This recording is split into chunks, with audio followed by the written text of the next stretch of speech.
Hello, good morning, welcome back to Harmony Conversations. Uh, I'm here today with Dean and Justin. Yes. Hello. How's it going? I'm good. How are you? Good. I'm just gonna bring this mic a bit closer because I'm a bit far away. So, any news? No, Ricky, what about you? Oh, I got some news, but I think we'll wait until for a while to reveal what that is. We'll go directly into it. Will we do our usual? Yes. Just check in, warm up. Yeah. So what's up with the movie? Sorry, can you? Well, I'm trying to say where I'm needed tech wise also on how to get out of these cameras. Well, myself and Jason had a very kind of interesting conversation around AI. Okay. Would you care to elaborate? For me, for myself, in the audience. Well, there's this. Well, first I'm going to need to do a little bit of groundwork. I presume you don't know what a VTuber is, Ricky, do you? Not a clue. Well, a VTuber stands for like virtual YouTuber, and they're streamers and such who stream on YouTube and Twitch and other places that use like an anime icon, or maybe not even an anime icon, but like a like an anime, an avatar. Yes, thank you. Yeah. So like what you could do on OBS, pretty much. You could do that with OBS, I think. Through the app onto YouTube or whatever it is. And are they fully animated, or are they like overlays onto the human? Overlay, I think. Yeah. It was like what's the mask called? Anonymous, the mask. The mask, Anonymous. Anonymous, yeah. That's them kind of masks. You can overlay onto from OBS or any streaming software like that onto YouTube. I don't agree with because why copy your base? You know, why, if you're not hide, then why copy your base? They do have something to that. That's why you cover your face. Well, like if you speaking of faces, I'm going to change the camera angle.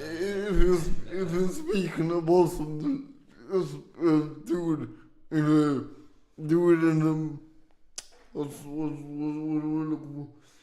Be brave and don't be a coward or hiding behind mess. Well, it's a little bit off topic, but the anonymous guys are literally trying to stop themselves from being prosecuted or persecuted or identified for a reason, is because what they're doing is dubious in legal terms, or at least would provoke people to right.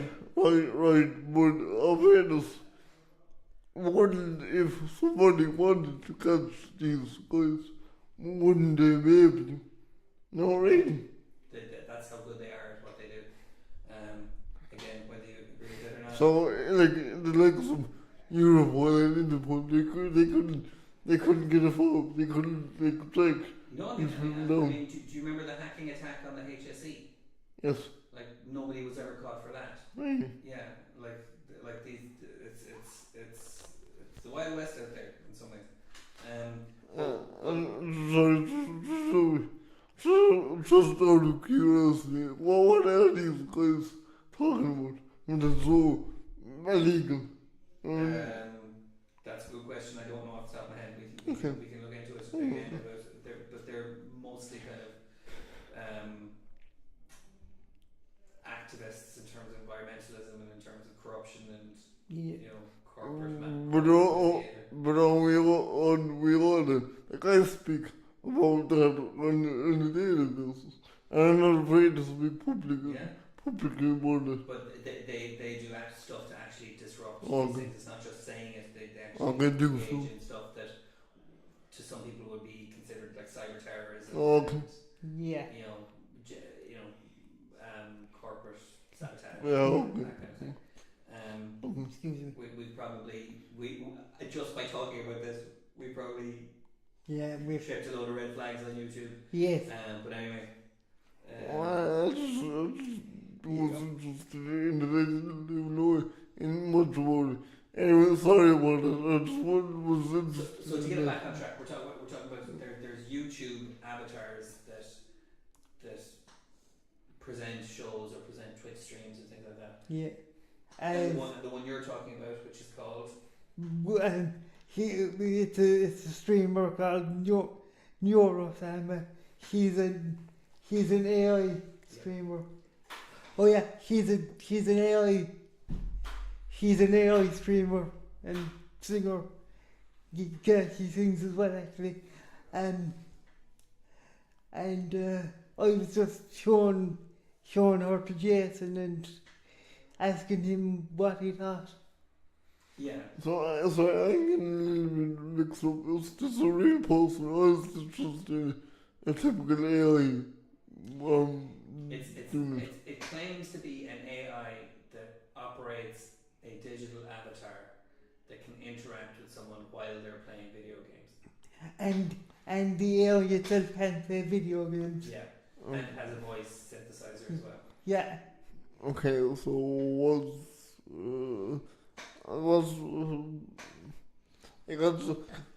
I don't get it. I just don't get it. Maybe I'm too old, but it's not just a normal ChatGPT with a face and a voice. Yeah. So essentially, but it also it can operate a digital avatar of itself. It has a voice and it plays games and it does all of this in real time. Okay. Apparently. But it's not real. I'm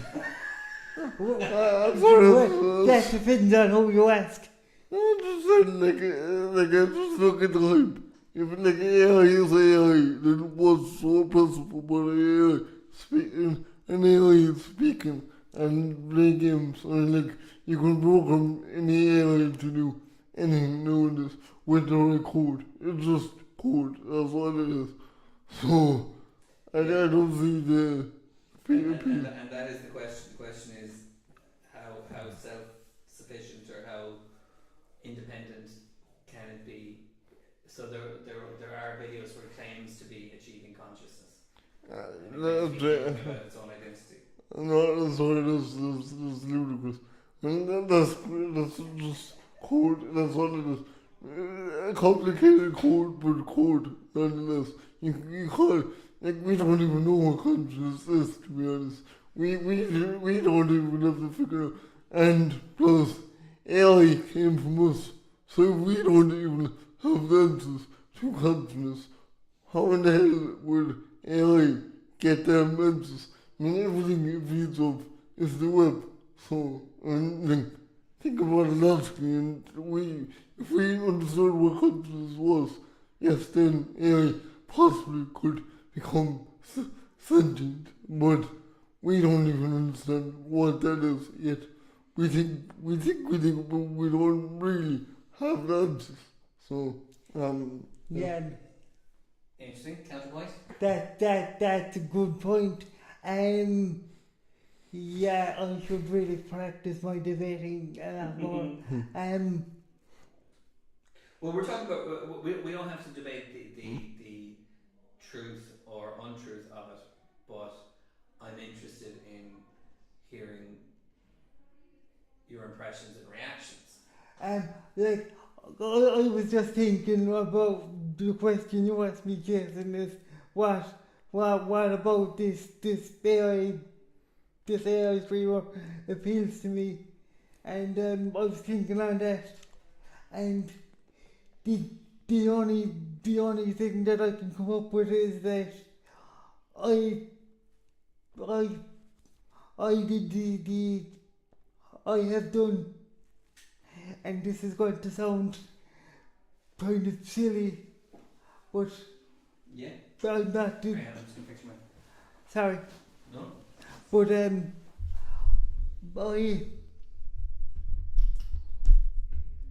I'm meeting it halfway, and I've kind of formed a bit of a like a fan attachment to it. Interesting. Okay. In much, and I'm doing what humans often do with, but like project like feelings and emotions and such onto inanimate objects. Yeah. Okay. And that is. Sorry. That's interesting. For my part, I'd say like this is the stuff science fiction fans have been reading about and thinking about and seeing on TV for decades. So there's something appealing about the possibility of it actually happening in front of us in real life. As scary as it might be. Sorry, what no? The idea of AIs achieving sentience. The idea of computers getting so advanced that they can Yeah, but how? Well, I don't know. But I'm just saying we've seen fictionalized versions of it so much that the possibility of a real version is really compelling. Yes. Yeah, but you gotta look at the facts. So what is conscience? Right? What deep down? What is conscience? Is conscience just our memories, our thoughts, our feelings, or is more? That is exactly what they talked about. Yeah. Take it. Yes, that is exactly what they're talking about, and the guy who created the AI was debating it, and his whole thing was like, "Oh, you're not actually sentient," and he was trying to explain or trying to sorry. Yeah, but she turned it around. She didn't answer the question. She turned it around to him and said, well, how do you know you're conscious? Yeah. How do you explain your own consciousness? And he couldn't. But that's not Yeah. that doesn't prove anything about her. No. And so she was doing a lot of what I struggled to remember. They're called rhetorical fallacies. Yes. So she was doing ad hominem attacks. She was doing. It was like she was running through the playbook of how to debate based on the prompt she was given. Yeah. But that didn't suggest to me an actual personality actually thinking of things. You know? I just have trouble because one aspect I have trouble with is the fact that AI came from us. We offended AI, and with the knowledge we already know. So how can it overcome our own limitations we put onto it? You know what I mean? Because we did put limitations onto it by our own knowledge of the world and everything in general. So how can it overcome that?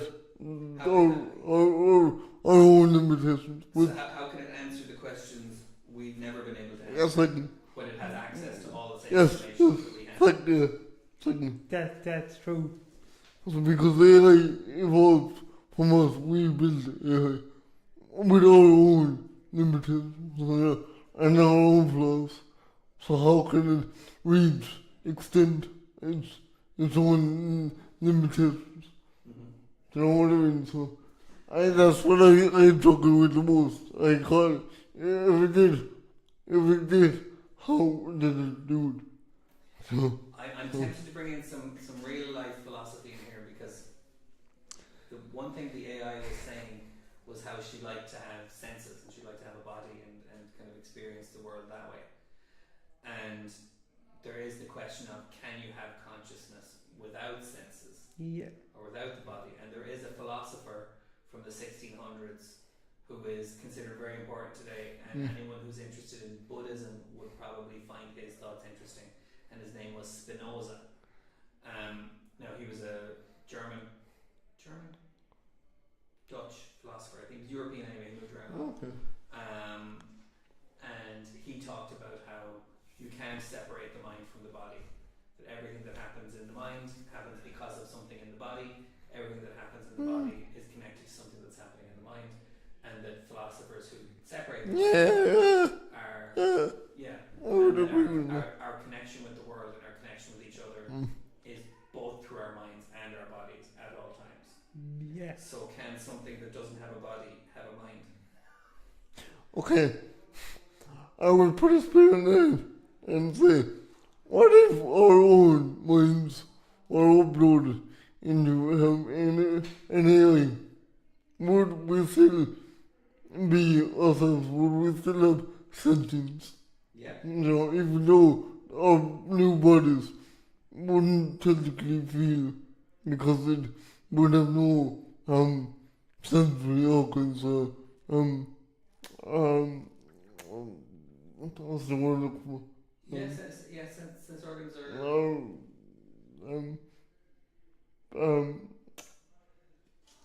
small, we all of them pain, nerves. Small nerves. So, yeah. I mean, no.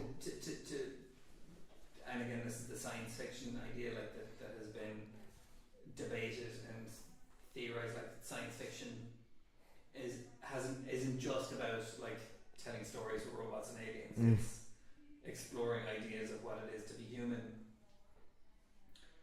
through a certain lens. Has anyone been watching the show Alien Earth? Yes. No.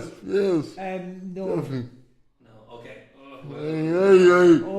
About is it like connected with the HR gig or? Yeah. You know the reaction of me. Well, yes. Okay. Okay. Well, let's or Blade Runner.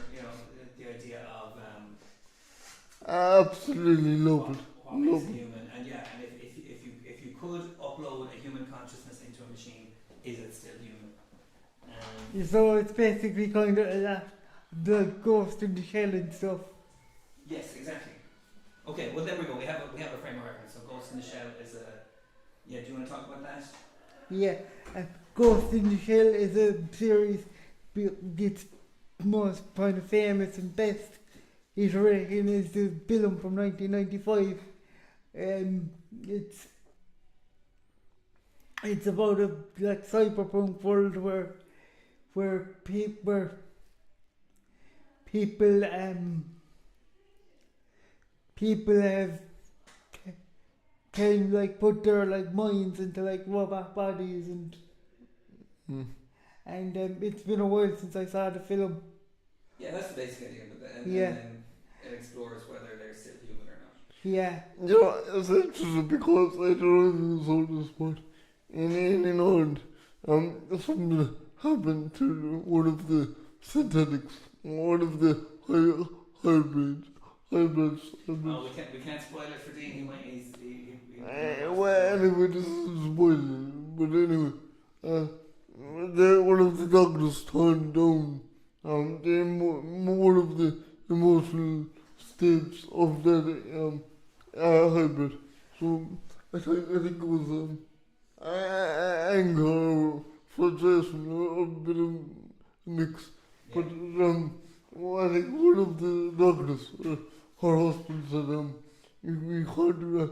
We don't know how. Also, psychologically, we don't know how it will act, how this will react with her. We don't know, like, it could have psychological impacts. Like, so like if you can control, like what I'm trying to say, if you dampen someone's emotions when they're uploaded into an AI, would it actually have psychological impact, and how would that fester? No. Right. But we're getting into difficult territory here. So the idea was, if you uploaded a human consciousness into a robot or a computer and then manipulated Their robot, emotions. what effect would that have Yes. on their identity Yes. or on their functioning? You know, what it's good. Now, yeah. Oh, sorry, I had a thought a while back, kind of similar. Like if you were to put my brain into a robot, would I then, in that robot, still be disabled or considered disabled? No, not your brain, but your consciousness. Forget about the brain. A digital copy, and then it would only be a digital copy of your consciousness. Yeah. So is it even the same person? Still you. But yeah, but so Dean's asking something different, but I want to hear that because it's interesting. what? You're saying if your brain was put in a different body or your consciousness, would you still be considered Disabled. Yeah. And I do what I was kind of thinking was, like, yes, although to be honest, in my mind I was kind of thinking of it a bit like my entire brain being transplanted into like a robot or some sort of simulacra. Yeah. And the thought I had was, since my brain would still have the whatever it is, the damage, the lack of oxygen caused at my birth, then probably yes, I would still be disabled, probably. That's interesting. Probably in a different way. Can I come in? Because this, it's like I got really interesting thoughts when it comes to this. And if you implanted your brain, definitely you would be still disabled, no doubt, because that wouldn't fix the brain damage. You would still have brain damage, but if you uploaded your consciousness into a synthetic, no, you wouldn't be disabled, because your brain, you would have no damaged brain. So how could you still be disabled? Now saying this, you might have still psychological effects left over, so you would still think you're disabled when you're really not, because psychologically you were born knowing all you know, like being disabled is all you ever knew, so yeah, psychologically wise, that might still linger. Oh. That's a good point. This is blowing my mind.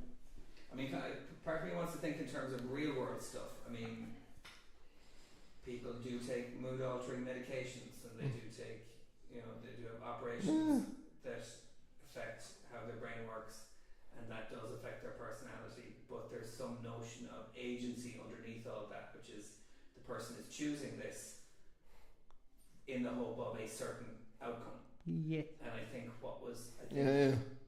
person has agency in what's happening, and they have some insight into how they work. Right into the mic. Sorry. Sorry. You covered his mouth. You couldn't help it. It was very funny. No. You went into your arm. I meant more the sound than the. Yeah. But those people have agency. Those people have, or some amount of agency. Some people don't, unfortunately, or capacity. But in the Alien show, this was entirely imposed on a person without their choice, without their free will. And the point was that could be done at any time.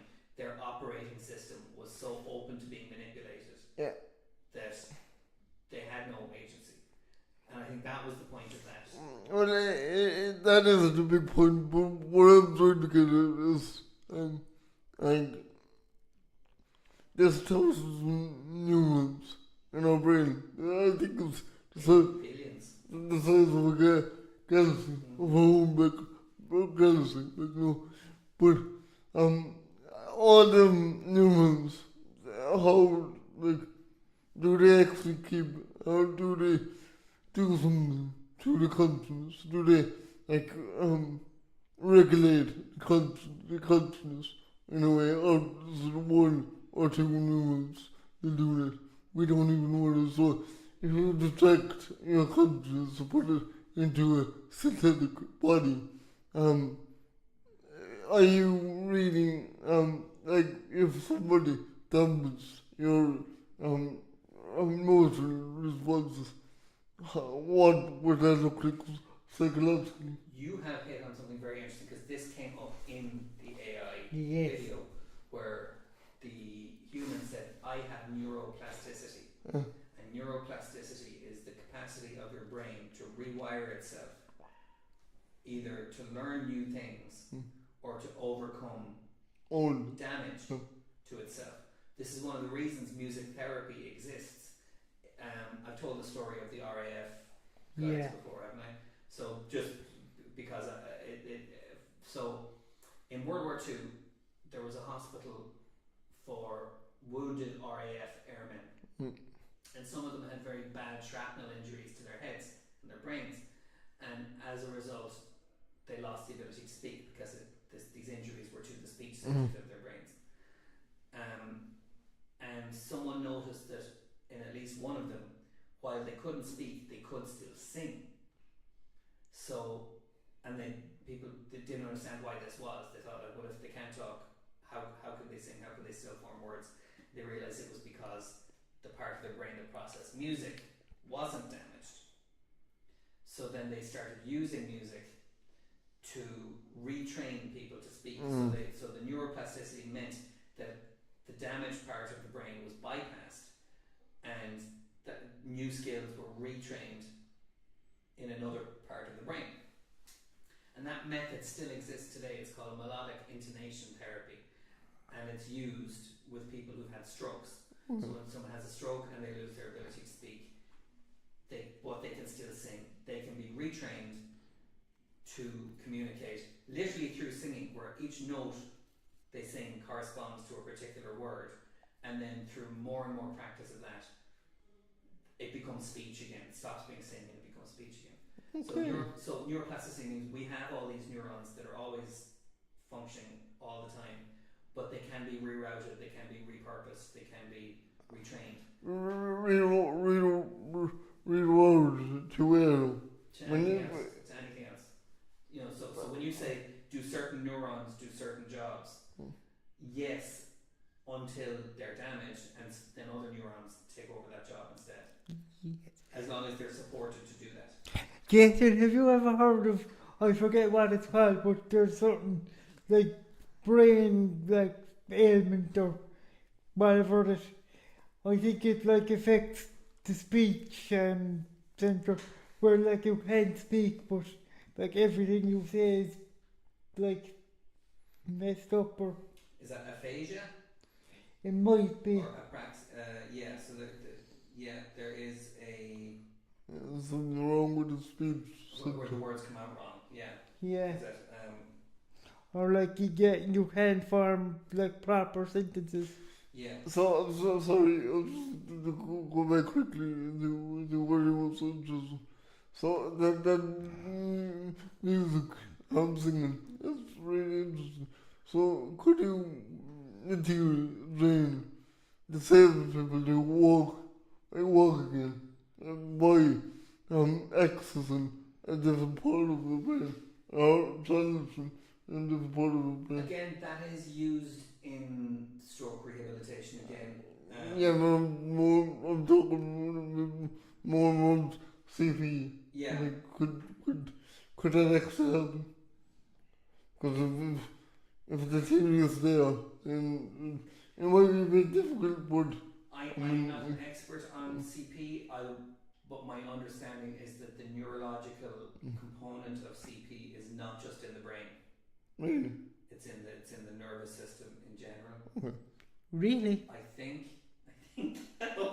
I shouldn't be saying this publicly if I. No, if but so. that's interesting. I think because I think it depends where in the brain it happens to. Where I don't understand enough about, because the cortical stuff only takes your grey matter only takes care of certain functions in your body. Then you have lower order brain structures like your cerebellum and your paleoencephalon and your brainstem that control more autonomic things.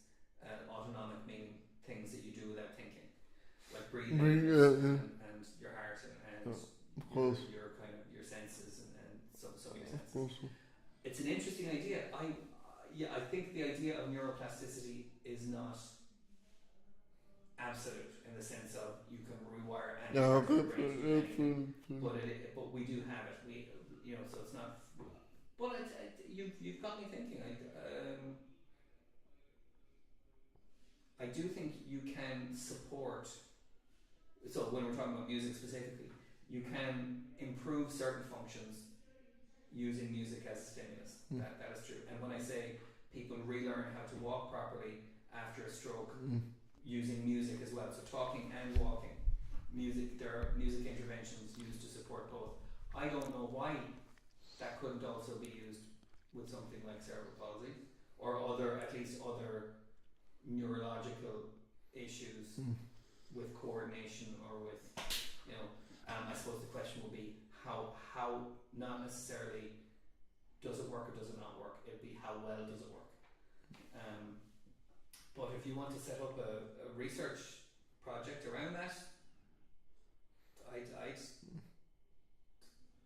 I'd be interested in giving something like that a go. Definitely.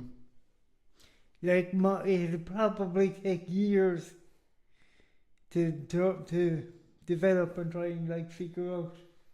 Yeah, and this brings us back to the AI thing, being like there's so little we understand about. Yeah. Sorry, I'm just our own functioning. I'm just getting over the thought there. I'm really interested. Alien.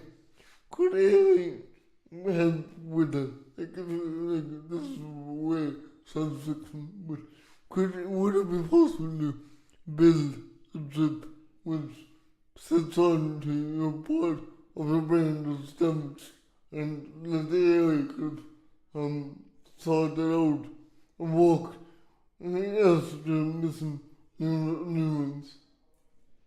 Could that actually happen? I think there's stuff like that already. I mean, we already have things like cochlear implants. Yeah. And stuff. There are brain implants that kind of stimulate activity. There are brain implants that reduce brain activity. In terms of things like epilepsy, you have implants that control the electrical activity in your heart. Or that distribute, drugs into your system at a certain time. There's stuff like that. It's definitely plausible. So it was like a bridge. Not like a link, pretty much linking up the healthy neurons with the damaged neurons. So it would be a link between them. So maybe you could actually, in a sense, fix what's being done with AI. Using AI. So it's an interesting thought. Yeah. That's fascinating. Gentlemen, Ricky did have a topic for today, so I'm conscious that sorry, Rick. We have only 10 or 15 minutes left. So do you want to throw the post I made up, because I can discuss then what I meant, what I was thinking when I was doing up the poster. Let's try not to. That's cool. Did you say poster? And poster a good one. Yeah. So what I'll do, Dean, is I'll show you on my phone. I'll show you through the YouTube because you can't see the main screen here. Okay, take it away, Rick. So why did up this post I sat down yesterday night and I watched Freddy Years Later movie that was based on Freddy 8 Days Later. Really good movie, by the way. But I saw everyone in it, like all elderly people and kids and people of different ages and backgrounds. But we didn't seem to come into it. Disabled. There was no disabled people in the movie. And I was wondering why that was. Like, if the apocalypse or post-apocalypse that happened, surely everyone of every background would be involved and would be dead or surviving somewhere. So I was thinking, like, that was not really a realistic point of view. And like we also should be have the right to star in horror films, even if it was getting killed. So there's two elements here. So there's the meta element, which is there enough representation of people with disabilities in media in general, but specifically in horror movies, which we're talking about here. And then, second of all, is there some in-universe reason why this is in horror movies? I could be wrong, but I think it's because of the norm. I mean, I think people think, we're some symbol of innocence or fallibility, and from that point of view, we don't. That's a big no-no.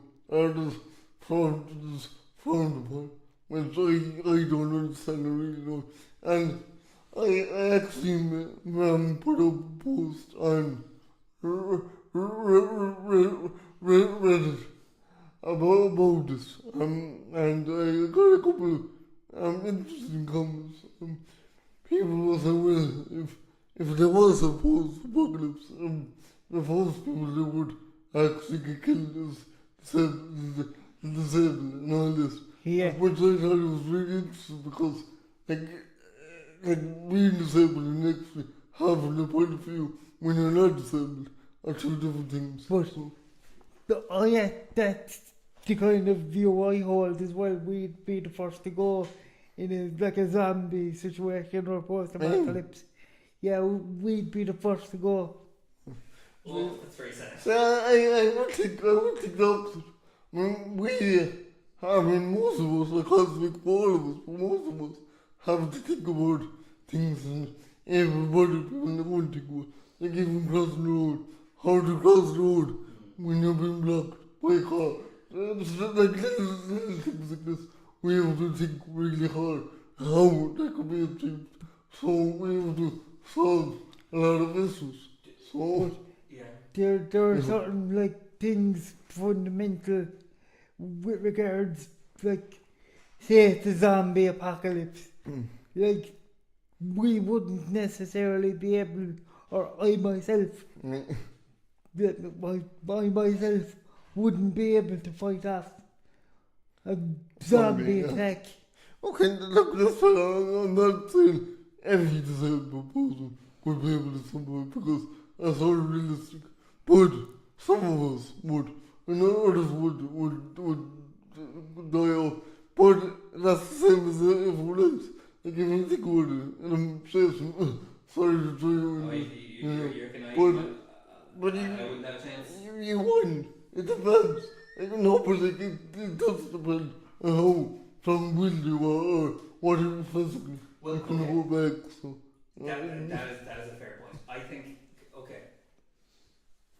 So it really depends on the particular person and the severity of the disability as well. Okay. Well, I have a couple of thoughts on this, and then I'll hand over. One is in terms of representation. I can only think of one horror movie that had a wheelchair.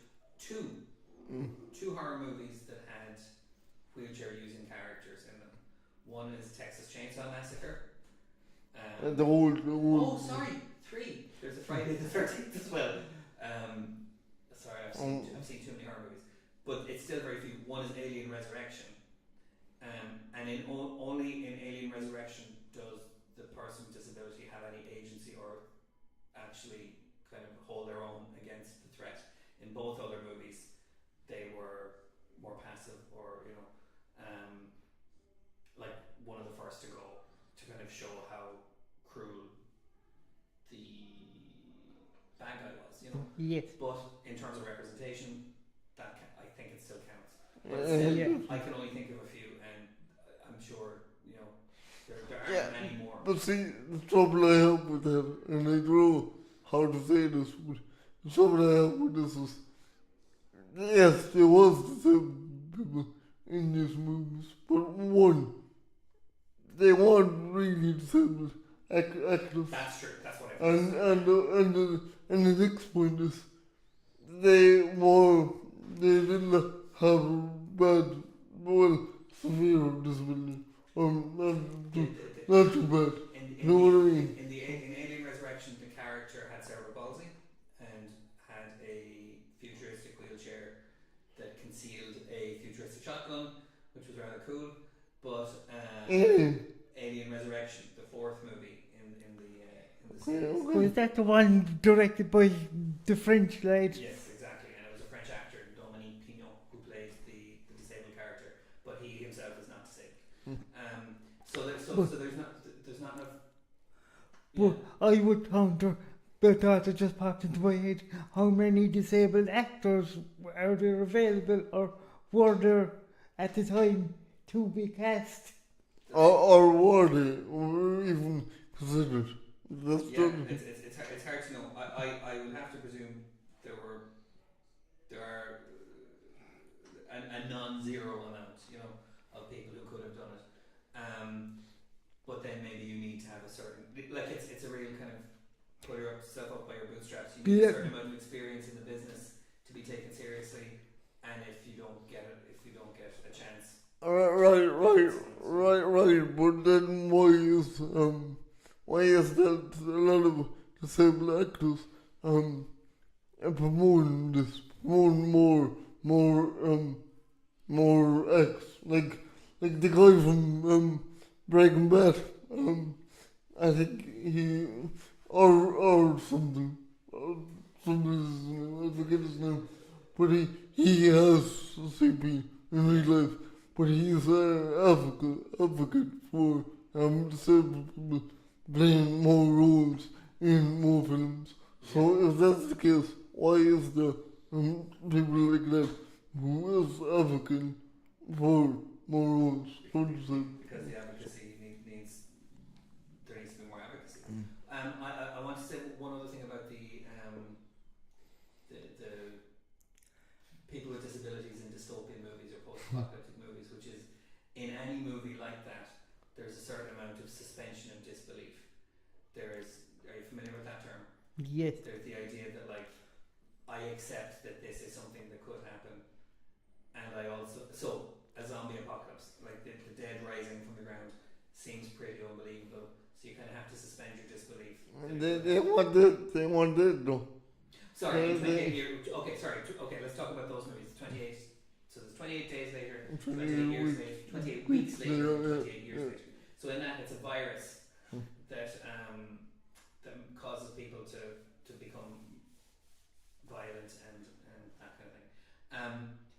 But I think the suspension of disbelief is, could anyone survive something like that? And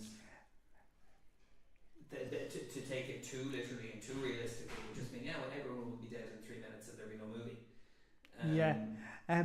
I have a thought,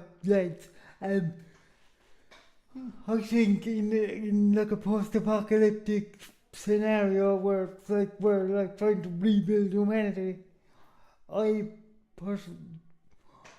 personally think if we did survive, would we not just be a burden on society? Oh, we won right now. You gotta think that though. Oh my god. Honestly, how do we know? are we actually born right now to society? Like, why the end of the world do we have to be born? Are we actually one right now? Because, let's be honest, the way our government treats us, it does seem like it. So, I'm just being honest. I had a question for Jason. Are there any disabled women? Oh, sorry, what's Oh, from? in June. Yes. It's never mentioned. I would say probably not because their water Would be too taken. it would be too burdensome for the tribe or whatever to carry. Because isn't there something? Well, this is the thing. This is what I mean about suspension of disbelief, which is there are topics that just never come up because it would be too grim and too sad. You know, that like the narrative just has to be taken at face value, and the idea being. Yeah, but it's life. When they give the was, theoretically, that would be life. You're absolutely right, but this is the point of fiction. Fiction is not life. Fiction is escapism. Fiction is, you know, like. Yeah, but to come to that again, 28 weeks there, all the premises aren't based on dead rising up. They're based on fires. Now, we know that we had our share of the fires with coronavirus. Yeah. And as well as that, the really important thing is, when COVID hit us, right? In England, and I can't speak over here because I don't know for sure, but in England, all the nursing homes were abandoned, and the residents were left to fend for themselves. It wasn't that extreme, but there was definitely definite deprioritization of disabled people for. Well, maybe that's well said, but I'm about elderly people. So, no one was abandoned in nursing homes completely. Well, they were kind of pushed aside a little bit. But no nursing home was left unstaffed, if that's what you're saying. Well, there was a movie made about with Colin was in Liverpool. No, I know people who worked in the NHS. You know, so it you know, whatever should have been done, it wasn't anything like the, you know, I don't know. What I'm saying is that could happen. There's a strong possibility that could happen. Not only to us, but elderly people as well. There's a lot of abuse going on, even now, in this country, with elderly people and disabled people alike. So imagine if there was a breakout of a virus like this. Okay, but we have to be sure of our terms here. Are we talking about how to talk about disability within fiction, or are we talking about how we anticipate people with disabilities being treated in cases of actual emergency? I think it cross over. Those are two different things. They are, but they can cross over. I don't think they necessarily do though. Mm-hmm. Can we do a story break here? Yeah. Give me the version of and I mean so just to bring it back to your poster there, Ricky, you are kind of suggesting a narrative of what happens to disabled people in the world of 28 days later that explains why you don't see them in the movies. Yes. And that would be necessarily, there would be no happy ending to that movie. Am I right about that? Yes. Don't know. Because the assumption is there's a reason you don't see people with disabilities in these movies, and it's because they're all gone. Yeah. Or forgotten about. Yeah. You know, because it might end up being the same thing, because once they're out in the world where these rage infected people are, you don't have long to go anyway. Like most, you know. I think I would survive. I think I would have. That's the story. Tell us that story. Tell us the story of how you would survive. I don't know. I really don't, but I think I would. No, I'm sorry, but I can't speak.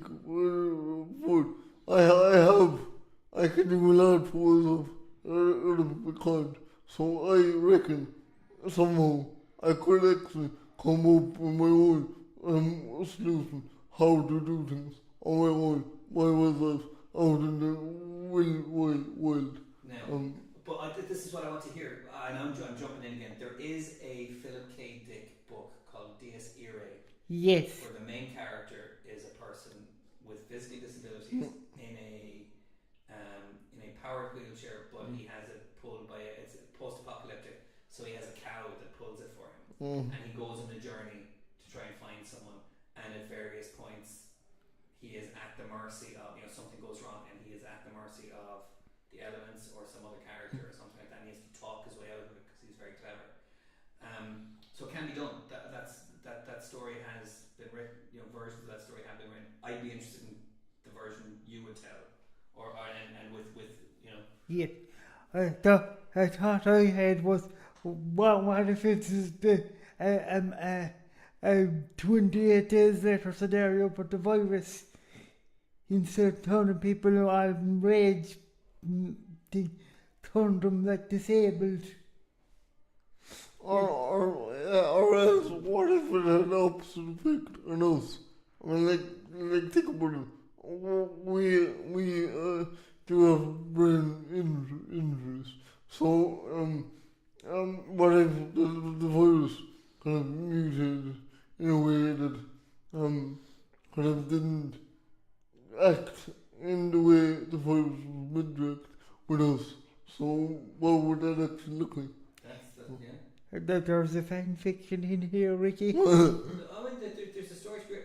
These stories don't exist, or at least I haven't come across them. They don't exist in the mainstream. So it would be interesting to thrash all that out. I will say I read a comic book once called Crossed, and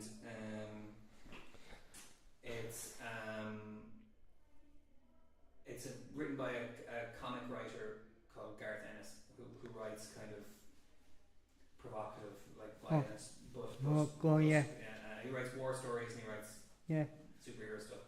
But he wrote what he thought was a zombie story, but what would really happen. It was like he thought like The Walking Dead and all the zombie shows and zombie movies were too unrealistic. Yeah. So he wrote the book of what he thought would really happen, and it is vile. It is.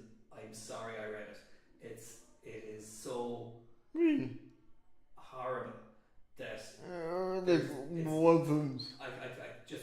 just how grim it is. In multiple ways. Grim and unpleasant, and not entertaining at all. I'm sorry I read it. I don't know why it exists.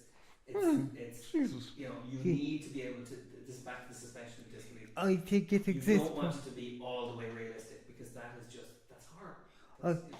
I think it exists for Gareth Ennis' ego. That's interesting because I don't like him, sir. That's interesting because why, isn't that the whole point? Horrible. Why is horror films made in the first place? To horrify us, to give it a wow impact. That could be different, but to me, the more realistic, the better it is. More suspense and the more shock horror I have. That's interesting because I understood the psychology of horror movies are for people to feel fear in a safe way. Yes. So the line has to be drawn. That's interesting, but because I don't feel fear when I look at horror films. It's not too horror for me. I need realism. I need realism. There's a couple of indie horrors out there that actually give me the fear factor. Actually, there's not necessarily indie horror. This is a Hollywood horror. Hereditary. That's the one. That really give me I felt like horror when I look at it, when I watch it. Yeah. Some It's the people love suspense. that. Totally. Some people love that Good because though. it discharges something. Yeah. Whereas it doesn't discharge something for me. I hold on to it. I'm But like even the guy in the car now wanted to look back. You can't that's just, yeah. you know, it's That's really good. That's very good. Gentlemen, we are hitting the wire in terms of our time. Oh yeah. I think we should dedicate an episode to just breaking the story of Ricky and the zombies. Ricky weeks later. It's not zombies, right? But Sorry, I know, I'm in zombies, but then I'm in zombies in general. But then, yes, if you want to set it in this universe, we can. But Ricky and the apocalypse,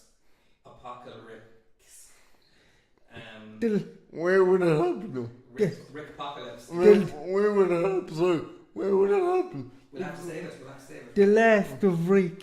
That's pretty good. No, but like that sets the whole thing up. Where next episode goes, like if I am surrounded by things that just have my fingertips.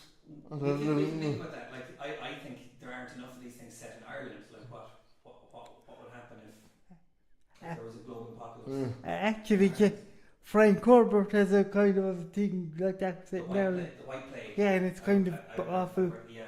It's And yeah. I was going to ask you in the sequel to whatever this we're making for Ricky, can I make Ricky? Oh no, I can't, I won't say that.